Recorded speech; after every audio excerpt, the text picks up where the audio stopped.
Okay, let's start then. So my name is Janusz Jurski, or JJ, and I'm honored to provide an update about OBMF. I'll explain what this acronym means, but let me introduce Bharat, who's sitting here.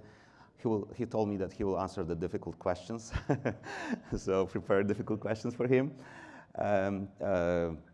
And I also wanted to take this opportunity to acknowledge and say thanks to all the participants of the OBMF Workstream, the companies and the individuals. I see many of you faces here for all the contributions and inputs, changing the direction where we're going and all of that. So the plan of the presentation is relatively simple. I'll provide an update or explanation what we are trying to solve, what the problem is and how we want to solve it, and then an update about the current status, and then call to action, simply. So that's the plan for the next few minutes. So first of all, OBMF stands for Open Boot and Management Framework, and it's a work stream that we formed recently. It happened as a result of discussions between Microsoft and Intel. It wouldn't happen without Bharat, so thanks for that. Soon after we formed this, there's a number of other companies that joined here. You can see the list, and the list is growing.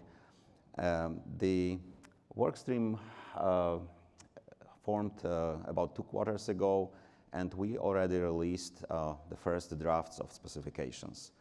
I will provide more details later, but basically that's a very quick time to release all of that. So now I'll not dive into the details here about the scope, but I'll tell what the real problem is that we want to solve and how we want to solve it in a moment.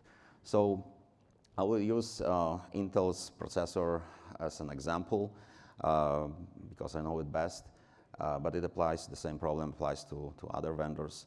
So Intel processors, in order to operate, you need to connect multiple interfaces. You need to connect SPI, eSPI, TPM, or I2C to retrieve the real-time clock information and all of that. That's a problem because you have to connect many physical interfaces. On top of that, there are various protocols that are running on top of those physical interfaces, and that's different from vendor to vendor. So again, it may be RTC or TPM or some proprietary, like for Intel PACI commands. And well, when you think about the situation of our customers that use products from multiple vendors, such as Microsoft, they have to deal with all of that from various sources. Each vendor has a different set of interfaces. Each vendor has a different set of proprietary or sometimes standard protocols. That, of course, that's a big problem, and we want to solve it. And so the solution to this is OBMF. And this work stream, the first goal is to define an interface consolidation protocol. We call it OBMF ICP. That's the acronym. And basically, there are a few goals that we set up front. So first of all, it must be vendor agnostic. We want to support various vendors so that it will work well for our common customers. It should also be not just focused on processors, but other devices like GPUs or other PCIe cards, CXL, etc. So that's one of the goals. So the protocol should serve all these legacy use cases, legacy services in all these ways, but also it should be physical interface agnostic. So we want to define a set of commands or solutions, transport, that would map to various physical interfaces. Those interfaces may change over time. In a few years, they may be different, but this would be future-proofing of the solution. And well, in addition to that, we want this protocol to be extensible so that we can extend it today tomorrow and the future. So that some discovery mechanisms, vendor-defined extensions, but also ways to extend it in the spec, so the spec may cover additional use cases in the future. And well, definitely, whenever possible, we want to reuse existing standards and solutions. So, or influence them if necessary, and might modify. But of course, when it's impossible, we will also define something new. And so, in the next slide, I will present the general idea, the concept of this interface consolidation protocol. So on the left, you can see the sample, some examples of the use cases that we want to support. And they will be supported using the concept of channels. Every channel is independent and can provide a service. So it may be RTC, TPM, and so on and so on. All these channels use a common framework, which mimics MMIO approach. This framework allows data exchange and also this control or discovery layer that allows us to discover what services are really supported in a specific implementation. This may change over time because various implementations will transition from one interface to another over time, new generations and new revisions of products. And all of that is mapped to physical interfaces. And there are two examples here, I3C and USB, but there may be many more, like PCIe, I don't know, serial, I2C, and so on, right? Actually, a few more details in this next slide. And actually, it's a difference from what I presented at the EMEA summit about half a year ago. Quite an important difference because in the left picture, there is a new block of USB mapping. That's a dedicated mapping that we decided, as the workstream, we decided to support for OBMF. Previous idea, original idea, was to use MCTP to allow binding to all the interfaces, including USB. But after careful consideration, this is the decision because this provides simplifications. I will explain it in the next slide. But one other thing that I wanted to mention is that what stays common is that OBMF will also run over MCTP, and MCTP allows binding to various physical interfaces already. It's kind of given, easy.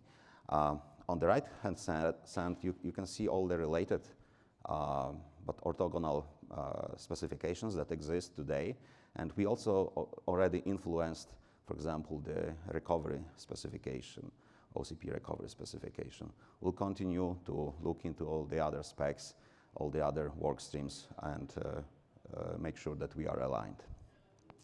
So I want to briefly focus on this USB block because, as you can see in this picture, it covers what for MCTP would require multiple layers of protocol stack. In the next slide, I'm basically explaining that, first of all, the simplifications is in the protocol stack. We don't have to deal with the difficulties that MCTP creates by not being, by being the lossless, a lossy protocol. And so OBMF would have to deal with timeouts, retransmissions, things like that. When we lay it down directly on the USB, it's not required. One other important simplification is related to the typical OS driver stack. And well, this picture, you don't have to read all the details, but basically the general idea is to reuse the existing robust USB driver stacks and basically feed the existing framework. The solution for OBMF will be simply a multiplexer kind of driver. So what we already released a couple of days ago, it's the OBMF ICP specification. And well, that's the specification where you can see all the details, how the messages look like, the formats, etc. And in addition to that, we also released the accompanying files or specifications, how the services look like. So for some example services like RTC or UART, etc., you can go and first of all see the examples of the data structures, and also you can download the files that will allow you automated, easier implementation. In addition to that, there are bindings and other work streams or organization standards that will influence. And so definitely we'll have to align with the DCSCM, especially the DCSCM 3.0 definition, but the solution, OBMF, should work with DCSCM 2.0. And well, we're driving numerous changes to other specifications in the MTF. So now call to action. At the wiki page, there is a list of published documents. These are drafts, so please go and check them and review. And if you can contribute, you have ideas, please join the workstream and contribute. You're very welcome. That's the mailing address that you can use to contact us. You can contact us directly, like the leads, myself or Bharat. But yeah, these are the methods to join the workstream. And do we have any time for questions? I think we really don't have time, but maybe we can do one quick question if anybody has, because we have next presentation lined up. Any questions? If not, you can have questions offline with JJ. Thanks again. Thank you.